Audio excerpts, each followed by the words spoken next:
Hello and welcome to another episode of History with Andy Ackright. I'm Andy Ackright. Today I'm at the corners of East 66th Street and Blue Ridge Boulevard in Raytown, Missouri. A sign across the street says National Historic Trails Original Route. I am at the Rice-Tremonti home, 1844 Santa Fe Trail homestead.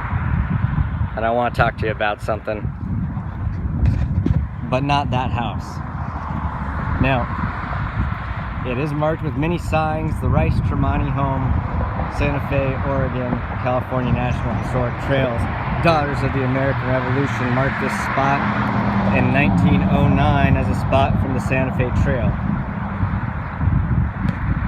And the Santa Fe Trail did run from 1821 on through when the railroads came through. And the Rice family, Archibald Rice's family, came in 1836 to profit off of this travel. So this would be a stopping point, a starting point actually, for travelers on the Oregon Trail, Santa Fe Trail, California Trail. They would stop here. They had access to springs. They had access to food, shelter, everything like that. At one point, they had 127 wagons here. 127 wagons here.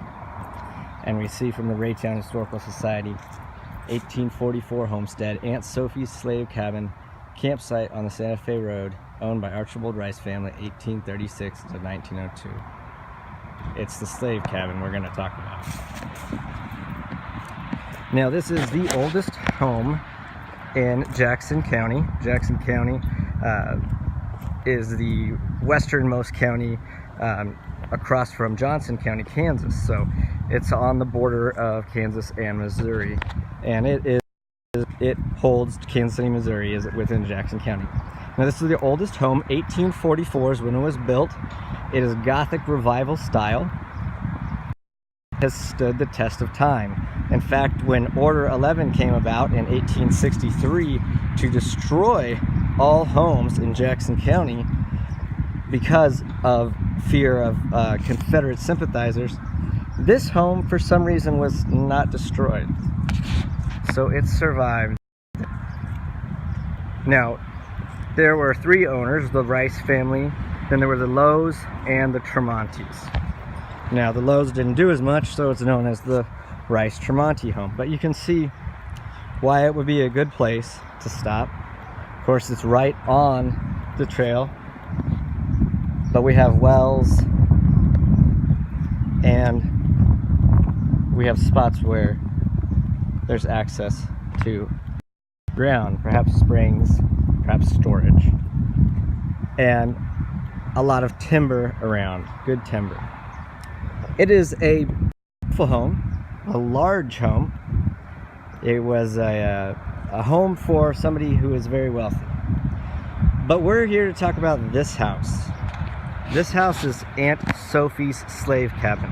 Yes, this is the slave cabin. Now, this family, this house has been kept up.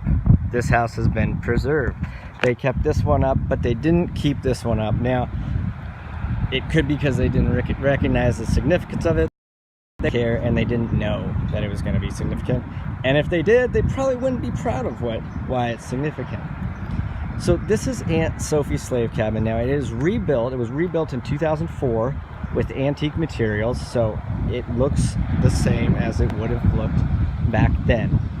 Now, Aunt Sophie got the name Aunt Sophie because Sophie White was her name. Sophie White was a slave, and she was such a part of the family, such a valued part of the family, that they called her Aunt Sophie.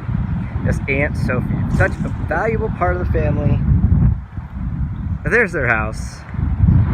Yes. Now, it might look like a decent size house, and it is. However, she had all of her cooking she had to do in there for the family and their guests. All of the preparation she had to do.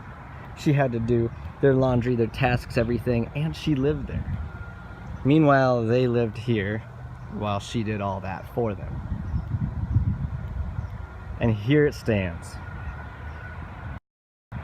Aunt Sophie's cabin. And who gets all the glory? the Rice-Tremonti home.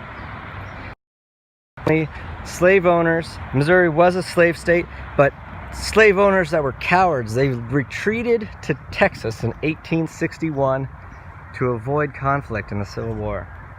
So they avoided the conflict in the Civil War, and then the families after them came and lived in this house and kept it up. Yet we forget that there was a slave house here. Aunt Sophie's slave house here on Blue Ridge Boulevard, busy street, people driving past it all the time, not knowing what this is, seeing this beautiful white home and ignoring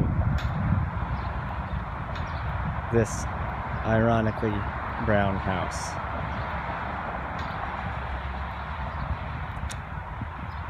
This has been another episode of Antioch History. I hope you join me next time.